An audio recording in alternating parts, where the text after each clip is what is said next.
подкрепата на Фицпо. Протеинови барове от ново поколение. Фицпо супер промяна продължава и днес. Във втората част на епизод 4 ще видите докъде стигнаха участниците в своята подготовка. Някои продължават да се движат по план, докато други стигнаха до неизбежния застой. Какви корекции ще се наложи да направят треньорите по техните режими и диети, за да ги отведат до мечтания финал. Всичко това и още много в днешният бонус епизод от поредицата.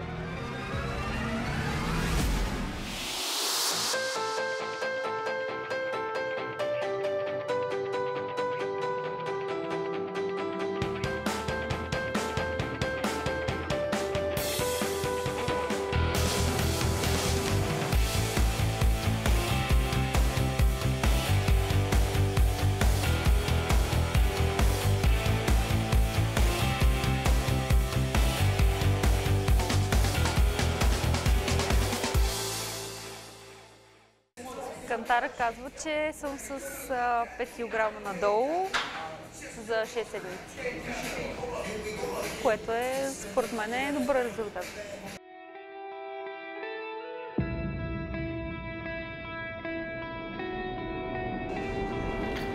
Ами, цифрите на Кантара показват, че съм качил още около 2 кг, 2 кг и половина от последния път.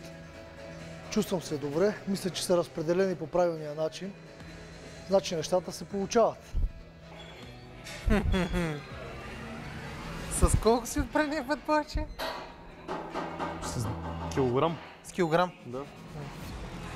Ами да. Горищче. Горищче. Това е, защото се заредил вероятно, но има и нещо друго, което мене ме съмнява. Да не би да читаш с диета. Не, абсурд. Сигурен ли си? Абсурд.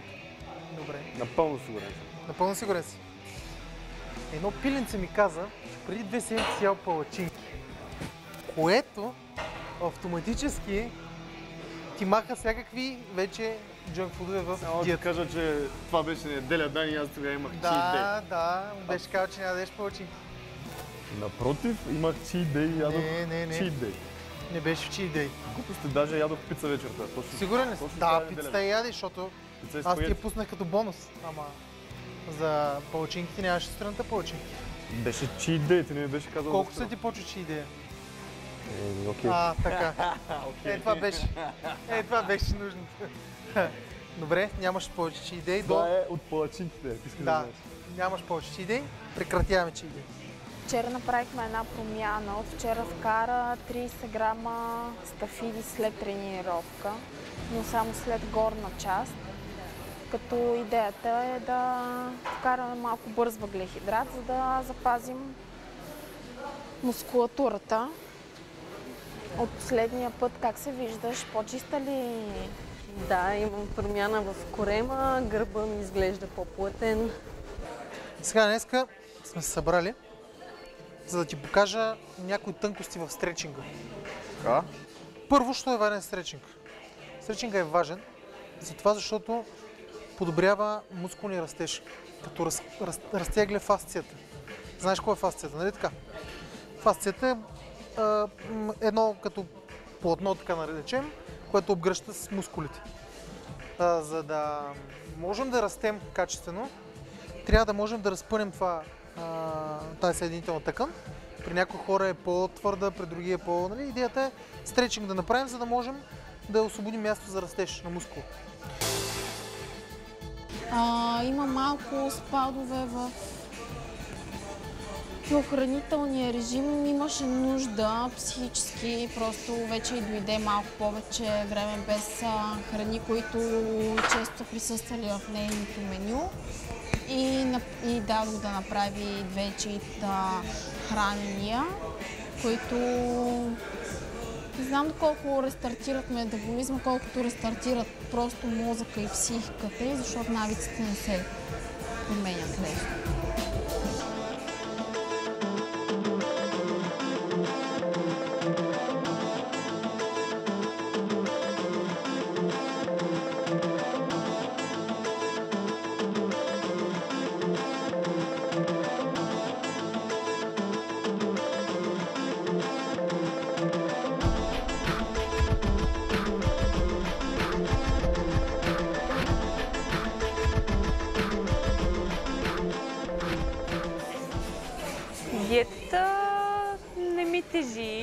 на този етап. Липсваше ми сладкото в един момент, следната една седмица. Бях така малко в кризисен период, но Марина ми разреши един чиит. Тъй, че взела съм си дозата сладко. Стела много добре върви като в подготовката си. Видимо е изчистила от предния път, когато я видях. И вече има доста ясно изразени глави на бедра, на предните глави, на задното бедро и гърба. И преди не се виждаше плътността на гърба, явно, защото е имала мазнини, а в момента се вижда как и вече почва да става на буци, което е и целта ни.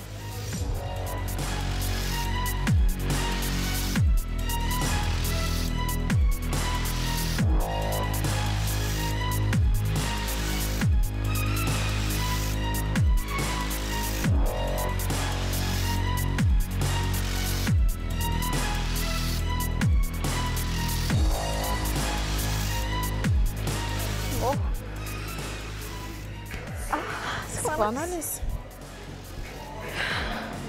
Ще умра. Магнезий пиеш ли? Пия.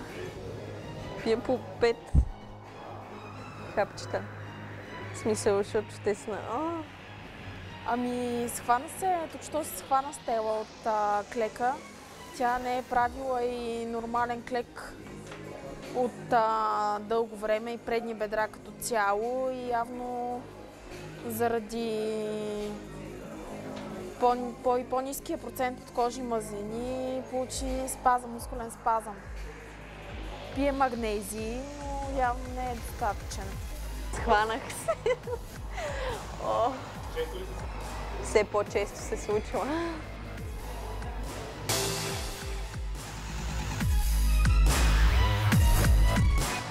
Ще може да избегнем най-основното нещо – протеина.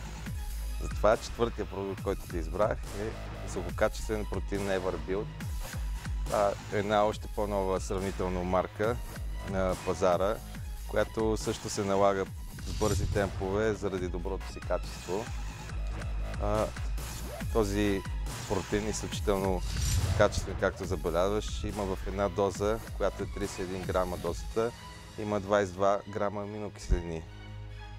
Знаеш, направо протеин се разгражда до аминокиселини. Тук качеството е доста високо, има глутамин, има БЦА, разклонената верига, които знаеш, че са част от незаменимите аминокиселини, които не можеш да си набавиш с храната. Затова трябва да си ги набавим, които не може тялото всъщност да си набави, да си синтезира, затова трябва да си набавим задължително по някакъв начин от храната.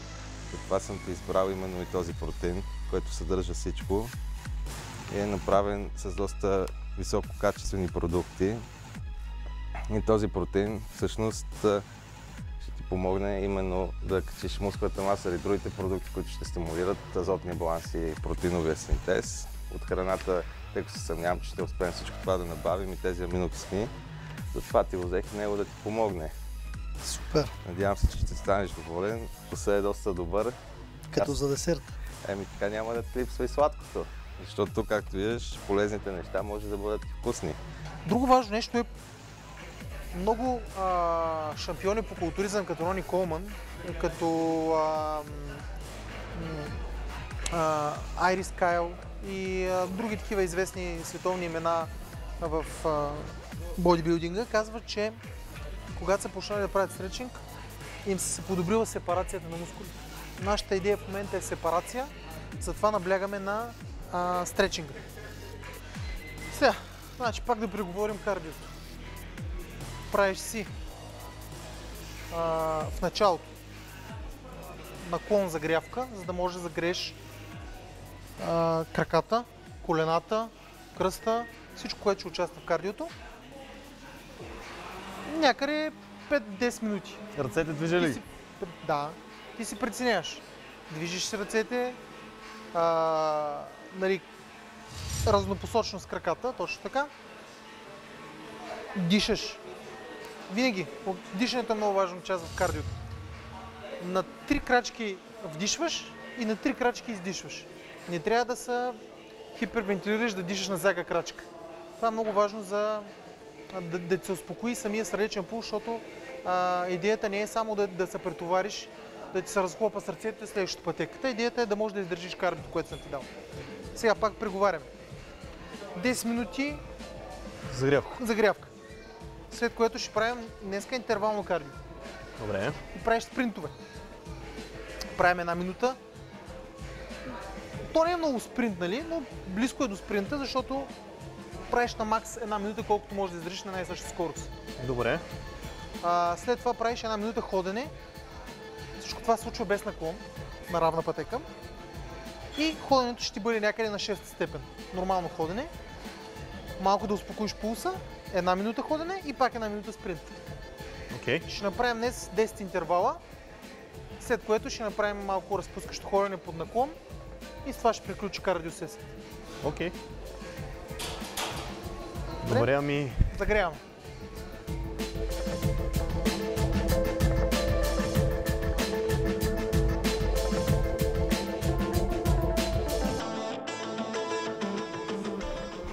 Супер! Добре. Идеално. Идеално, да. Значи това са 5 кг вече надолу за 6 седмици. Колко са? За 6 седмици 5 кг е идеално.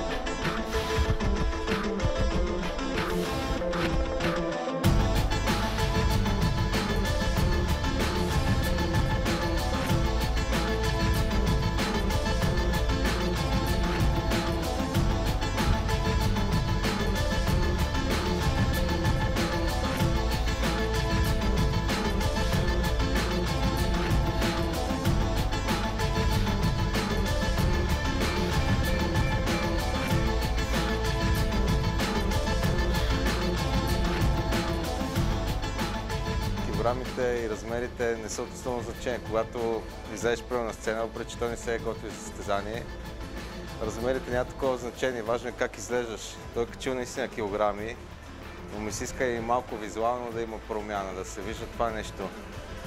Иска ми се да се подобри самата форма, мускулите, дефиницията, сепарация, въпреки че целта ни е качване, нали? Нормално като качва да има и малко мазнини, защото яде повече въглехидрати, трябва да създаде една болна среда, да може да се градят мускулите, но ми се иска малко да подобрим и формата.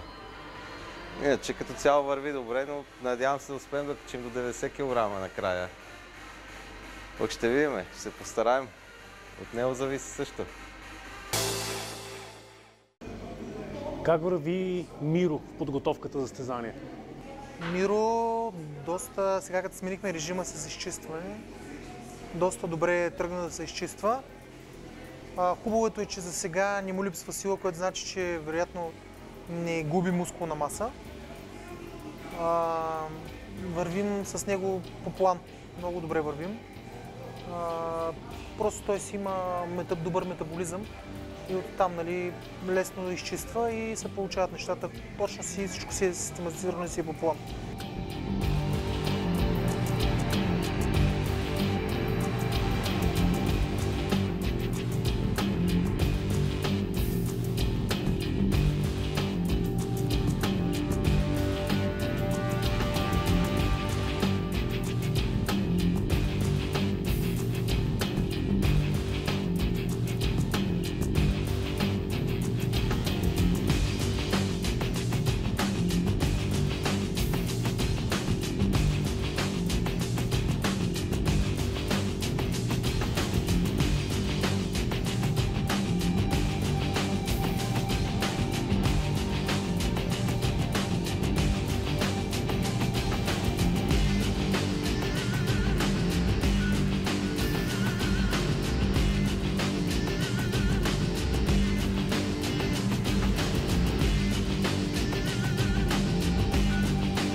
Сега правим тях с прави крака, като комбинираме с лост, тесен разкрач и с дъмбели широк разкрач. Каква е разликата, която усещаш от тесния широкия разкрач? При тесния разкрач го усещам повече в задните бедра, докато при широкия усещам и в глутеуса.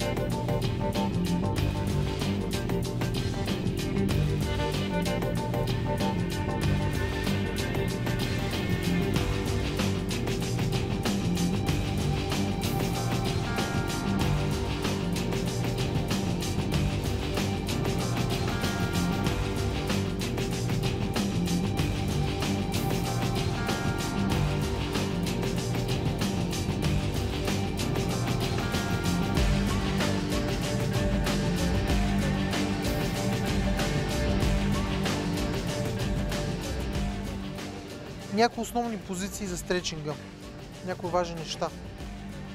Никога стречинг не трябва да се прави в началото на тренировката.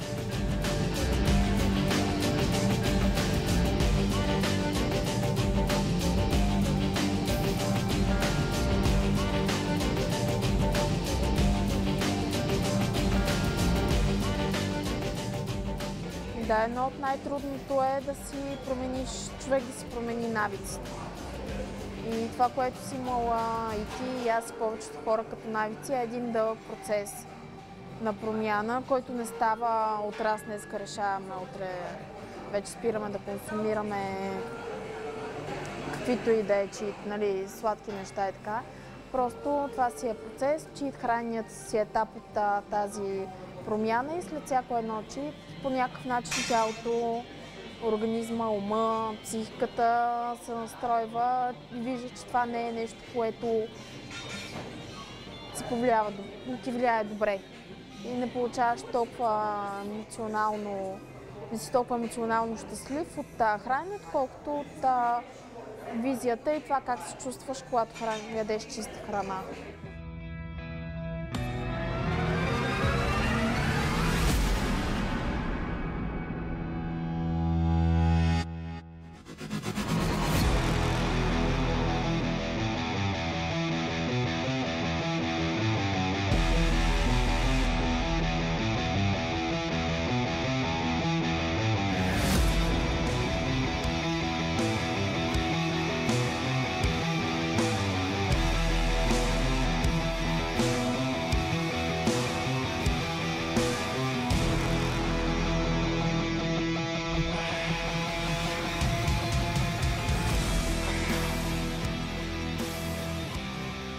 В принцип, за да стане шампион, човек трябва не само да се храни и да се почива като шампион, трябва да тренира като шампион. Мен това ме притеснява, че Крис изглежда изпуснал последните години, които е тренирал, не е тренирал както трябва. Защото, както аз съм обяснявал много пъти, процесите на тренировката, първо като начинаеш, започваш много леко. Трябва да внимаваш изключително много на изпълнението. Си начинаеш, може да отнеме една година.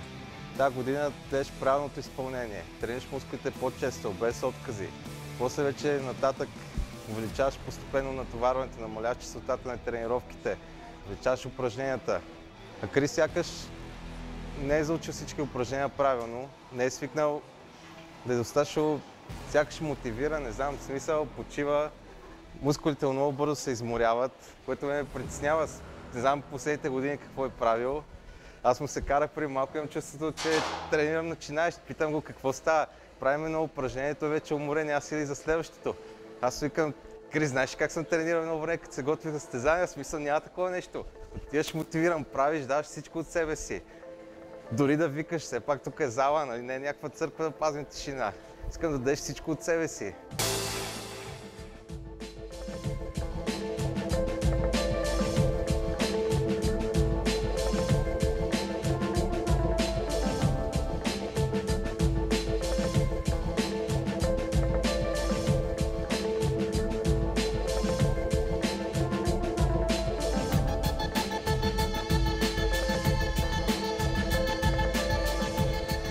ще кара Юто. Стига толкова за днеска, утре пак. Как ти се струва? Тежко ли?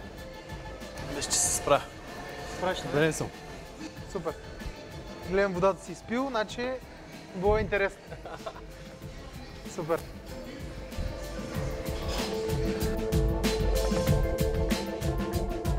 Какво става с Киро? Така. Днес той показа 1 кг на кантара повече, а не по-малко, отколкото беше преди 2 седмици. Да. Цялата работа е, че ние можем да го проследим в неделния ден, когато той има голямо количество въглехидрати. И разбира се, колкото аз съм му отрязал до някаква степен въглехидратите през седмицата в някои от дните, и когато сега приеме голямо количество въглехидрати, тялото му задържа вода. Защото... То е ясно, ама при 2 седмици пак сме го смили в неделя. Да. Там пак е гълтал въглехидрати, пак вода. Не, там тогава беше... Тогава на снимките беше доста по-гладен от сега в момента. Става въпрос, задържал е вода, значи той се подобрява, но не сваля килограми. Не му пада и силата. Да, искаме се да върви малко по-бързо при него нещата, но тъй като той никога не е стигал до тази фаза да е максимално нарязан, лесно е да се работи с един човек, който вече е минал през това нещо и знаеш какво можеш да очакваш, знаеш как да го пресираш, на кои моменти да го отпуснеш, нали? Докато с него никога не сме работили по отношение релеф и сега се опитваме да му подобрим формата. Минаха вече 6 седмици от началото на супер промяната.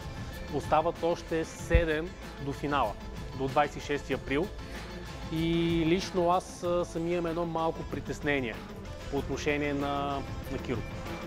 Тъй като факт е, че аз никога не съм излизал на сцена, никога не съм готвил хора за сцена или каквото да е било и не съм критерий, но като един страничен наблюдател, зрител, непрофесионалист, абсолютен аматьор, имам чувство, че изостава спрямо своите конкуренти. Самия факт, че кантара почва да показва нагоре вместо надолу, лично ме притеснява. Познавам се с Дани от повече от 10 години, всъщност вече горе-долу от 10-11 години и съм 100% сигурен и вярвам в това, което той прави, това, което кара да правят неговите състезатели. Съм сигурен, че ще ги направи абсолютно идеални за сцената. Това обаче, което се случва, е малко по-различно. И да ви кажа, не знам дали Киро ще излезне еднакъв като своите конкуренти. Самия факт, че неето конкуренти, като гледам в момента техни снимки, са нафибрени вече до някъде, а той не е така, ме кара да се замислям. Може би ще успее до финала да изкара силен финален спринт, а може би не. Това ме кара да си мисля всъщност, че проблема се крие не в диетата или в тренировката. В тренировката виждам, че се раздава максимално, супер сериозен е в тренировката. Диетата му е перфектна. Може би това, което не го виждаме, е проблема, именно дали я спазва наистина вкъщи. Лично мое мнение, дали е така, ще разбереме малко по-късно. След 2, 3, 6 седмици.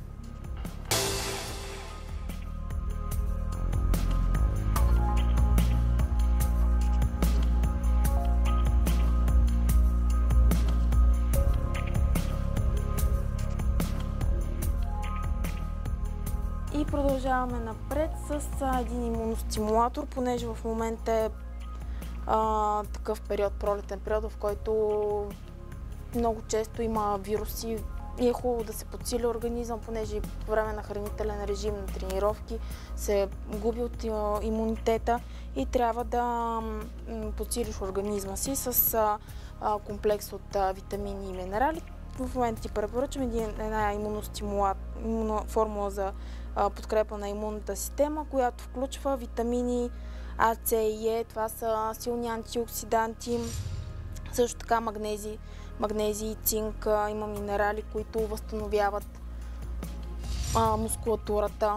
При липса се получават изхващания, крампи. Също така има хинацея, чесън без мирис на прах, женшен.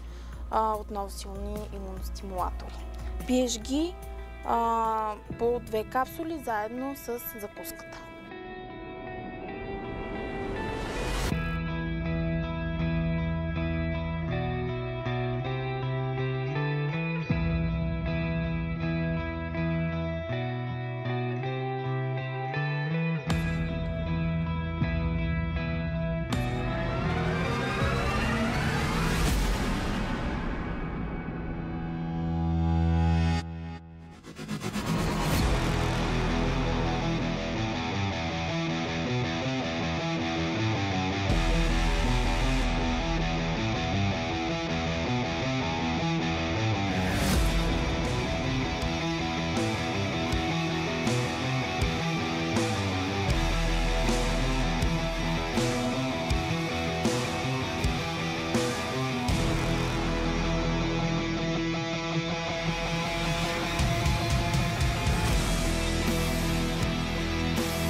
Друго важно нещо е стречинга губи от нашите сили в тежест. Когато правим базово движение като мъртва тяга, клек, лежанка, стречинга го оставяме за след тях, а не по време между сериите с лежанка или клек или тяга. Защото така ще изгубим силата и няма да може да направим една качествена тренировка и да използваме качествени тежести.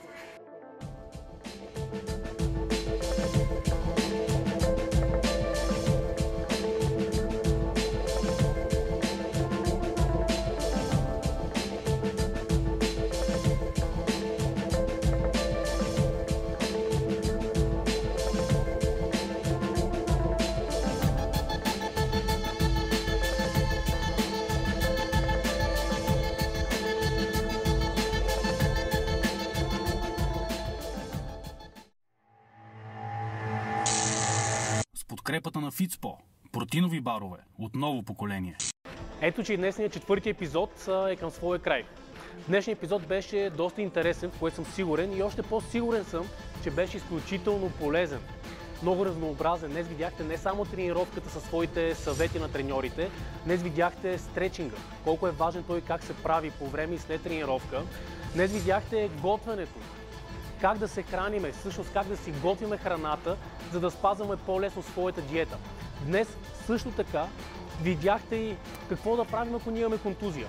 Дали може да се довериме на кинезотерапевтите и как те ни помагат за това ние да бъдем по-функционални във фитнеса. Вярвам, че другата седмица пак ще се видиме, за да разберете какво се е променило в нашите участници за още 2 седмици.